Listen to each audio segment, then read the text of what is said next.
আসসালামু আলাইকুম এভরিওয়ান। আসন্ন বিপিএলে গতবারের মতো এবারও থাকছে ঢালিউড মেগাস্টার শাকিব খান এবং তার দল ঢাকা ক্যাপিটালস। গত বিপিএলে কিন্তু তারা প্রথমবারের মতো শাকিব খান এবং তার কসমেটিক ব্র্যান্ড রিমা খার্লেন যৌথভাবে তারা চ্যাম্পিয়ন স্পোর্টস লিমিটেড নামে কনসোর্টিয়াম করে একটি কোম্পানি গঠন করে সেই চ্যাম্পিয়ন স্পোর্টস লিমিটেডের মালিকানায় ঢাকা ক্যাপিটালস দল প্রথমবার বিপিএলে অংশ নেয়।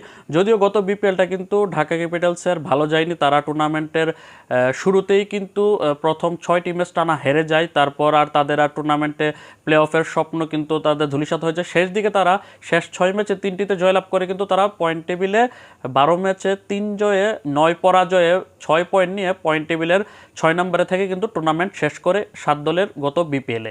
মূলত 2023 বিপিএলে 3 বছরের সার্কেলে কিন্তু বিপিএলের জন্য টেন্ডার ছাড়া হয় যে কারা বিপিএলের দল নিতে ইচ্ছুক। সেখানে কিন্তু ঢাকার দলের মালিকানা নিতে আগ্রহ প্রকাশ করে রূপা ফেব্রিক্স লিমিটেড, তারা ঢাকা ডোমিনেটর্স নামে কিন্তু 2023 বিপিএল অংশগ্রহণ করে 3 বছরের চুক্তিতে।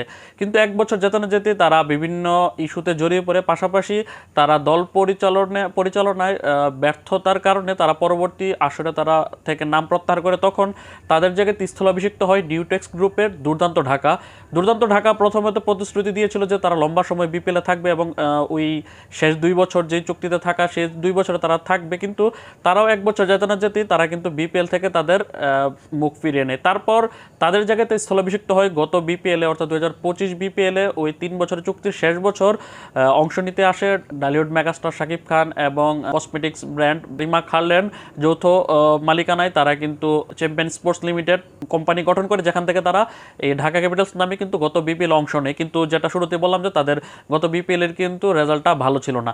তারপরে কিন্তু তারা পরবর্তী বিপিএল অর্থাৎ আগামী বিপিএল নিয়ে তাদের অংশগ্রহণের ইচ্ছা তারা পোষণ করে।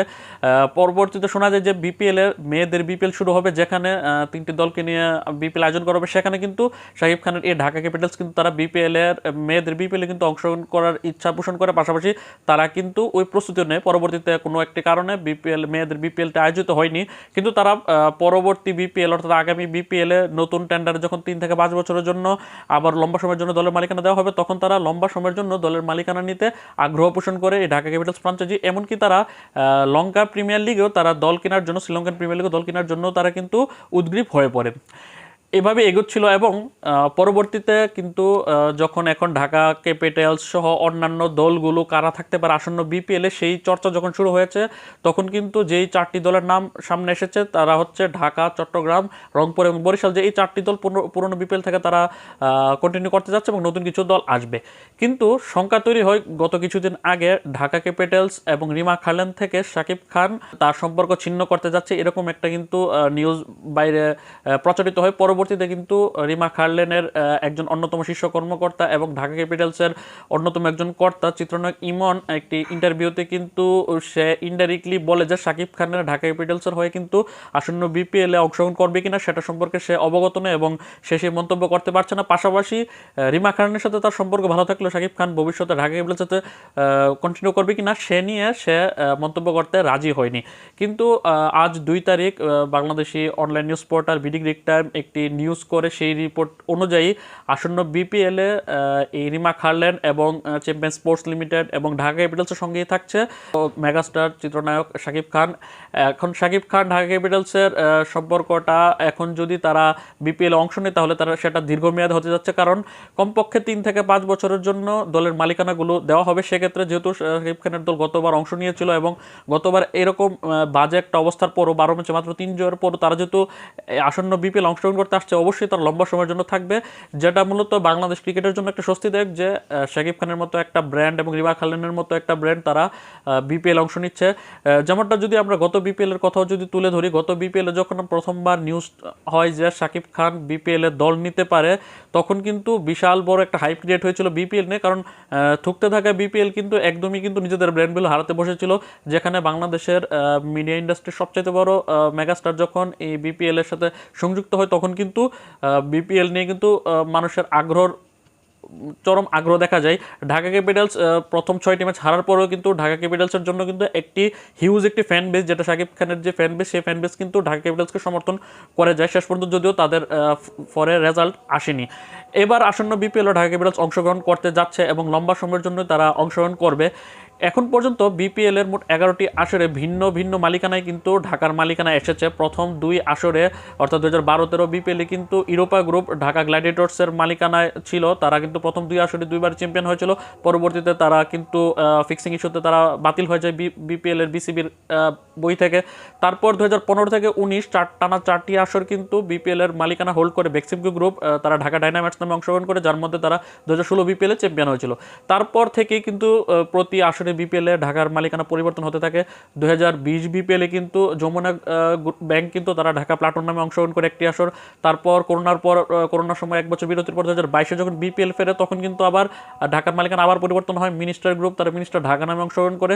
তারপর 2022-এর পর আবার মালিকানা পরিবর্তন হয়, তখন কিন্তু বিপিএলে বিসিবি কিন্তু 3 বছরের জন্য মালিকানা দেয়। তখন কিন্তু রূপা ফেব্রিক্স এসেছিল, যারা শুরুতে বললাম যে তারা 3 বছরের জন্য ঢাকার মালিকানা নেয় ঢাকা ডোমিনেটর্স নামে, কিন্তু 1 বছর যেতে না যেতে তারাও সরে যায়। তাদের জায়গাতে আবার আসে নিউটেক্স গ্রুপের দুর্দান্ত ঢাকা, তারাও সরে যায়। তারপর আসে শাকিব খান, রিমা খাল্লেনের এবং ওয়ালটনের সংযুক্তিতে চ্যাম্পিয়ন স্পোর্টস লিমিটেড বা ঢাকা ক্যাপিটালস।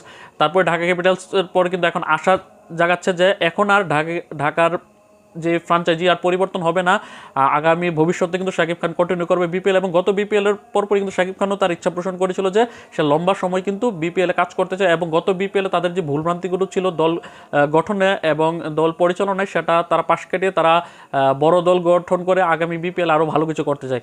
গত বিপিএলে তাদের দলে কিন্তু বড় বড় তারকারা খেলেছে লোকাল ক্রিকেটারদের মধ্যে, যেখানে তানজিদ তামিমের মতো ওপেনার ব্যাটসম্যান, লিটন দাসের মতো একজন সিনিয়র ক্রিকেটার ছাড়াও এই দলের মধ্যে সাব্বির রহমান, মুস্তাফিজুর রহমানের মতো তারকা ক্রিকেটাররা ছিল।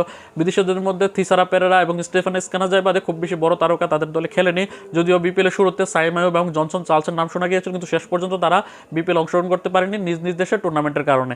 এখন আসন্ন বিপিএল এর যেহেতু এখন লম্বা সময়ের জন্য দেওয়া হবে এবং আগামী 1-1.5 মাসের মধ্যে হয়তো বা আমরা কোন 7টি দল বা 8টি দল বিপিএল এর আগামী বিপিএল অংশগ্রহণ করতে যাচ্ছে সেটা আমরা জেনে ফেলবো। তখন তারা 3 থেকে 4 মাস সময় পাবে বিপিএল শুরু হওয়ার আগে, কারণ 25 ডিসেম্বর বিপিএল এর পরবর্তী আসর শুরু হওয়ার কথা রয়েছে। তখন কিন্তু একটা ভালো একটা সময় পাবে দল গোছানোর। পাশাপাশি বিপিএল এ প্লেয়ার্স ড্রাফট আগামী সেপ্টেম্বর-অক্টোবর হয়ে যাওয়ার কথা এখন পর্যন্ত যতটা আজ করা যাচ্ছে। এবং এখন পর্যন্ত বিপিএল এর পুরনো দলগুলোর মধ্যে Dhaka Capitals, Chittagong Kings, Rangpur Riders এবং ফরচুন বরিশালই আগামী বিপিএল অংশগ্রহণ করবে বলে বোঝা যাচ্ছে। তবে ঢাকা ক্যাপিটালস গত বিপিএল এ প্রথমবার তারা অংশগ্রহণ করলেও আগের বিপিএল এ যে ঢাকার মালিকানায় থাকা দলগুলো প্লেয়ারদের পেমেন্ট ইস্যু নিয়ে যে একটা বড় তালগোল পাকাতো, গত বিপিএল কিন্তু শাকিব খানের ঢাকা ক্যাপিটালস কিন্তু তারা সবার আগে কিন্তু অন্যান্য দলগুলোর আগে কিন্তু তাদের প্লেয়ারদের 50% পেমেন্ট কিন্তু তারা টুর্নামেন্ট চলাকালীন দিয়ে ফেলেছিল। পাশাপাশি তারা কিন্তু প্রায় এখন অল্প কিছু বাকি রয়েছে তাদের প্লেয়ারদেরকে কিছু পেমেন্ট দেওয়া, কিন্তু অন্যান্য দলগুলোর তুলনায় কিন্তু তারা অনেকটা পেমেন্ট কিন্তু পরিশোধ করে ফেলেছে। সবচেয়ে বেশি পেমেন্ট ক্লিয়ার ফরচুন বরিশাল এবং রংপুর রাইডার্সের, তারপরে কিন্তু ঢাকা ক্যাপিটাল সবচেয়ে বেশি পেমেন্ট ক্লিয়ার করেছে। বাকি দলগুলোর কিন্তু পেমেন্ট ইস্যু রয়েছে। এরকম দলগুলোতেই মূলত বিসিবি চায় যে তারা কন্টিনিউ করুক। আশা করা যাচ্ছে যে আবারও রিমা খাল্লেন চ্যাম্পিয়ন স্পোর্টস লিমিটেড নামে এবং শাকিব খান তারা আবেদন করলে তারাই দলটা পেতে যাচ্ছে, কারণ ঢাকার মালিকানা চেয়ে এখন পর্যন্ত আর কোনো কোম্পানি বা ফ্রাঞ্চাইজি বা ব্যক্তি মালিকানা কোনো প্রতিষ্ঠান আবেদন করেছে বলে এখন পর্যন্ত বা আবেদন করতে পারে বলে এখন পর্যন্ত জানা যায়নি। আগামী বিপিএলও ঢাকা ক্যাপিটালস এবং শাকিব খান কন্টিনিউ করবে। তো এই আপডেটের জন্য আপনাদের কীরকম লাগলো সেটি অবশ্যই কমেন্ট করে জানাবেন। আল্লাহ হাফেজ।